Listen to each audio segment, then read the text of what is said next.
আজকে বানায়া ফেলছি একখান টেস্টি টেস্টি নাস্তা। খেতে যেমন টেস্ট তেমনই খেতে বড় খাস্তা।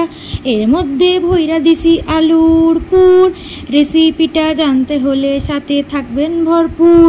প্রথমেতে ময়দাটারে নুন জোয়ান তেল দিয়ে ঠাইসা রাখতে হবে 10 মিনিট ফেল্লা দিয়া।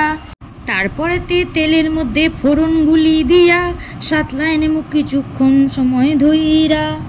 তার মধ্যে সিদ্ধ করা আলু দিলাম চটকাইয়া, হলুদ লঙ্কা নুন চিলি দিলাম তাতে দিয়া। ভালো করে নাড়াচাড়া ভাজবা কিন্তু খানিকক্ষণ। রান্না করার সময় অন্য কোথাও দিও না গো মন। একটুখানি জিরার গুঁড়া দিতে ভুল লাগেছিলাম ধুর।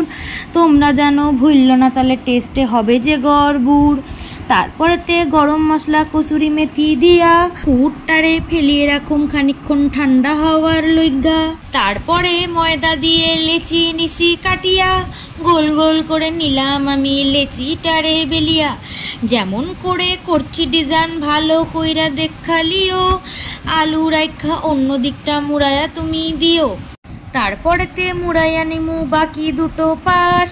যাই বলো দেখতে কিন্তু লাগছে বেশ খাস। তারপরেতে গরম তেলে দিবা এটা ছাড়িয়া, লাল লাল হওয়ার আগে যেন নিও না তুমি তুলিয়া। সসের সঙ্গে খাইতে কিন্তু লাগছে বেশ।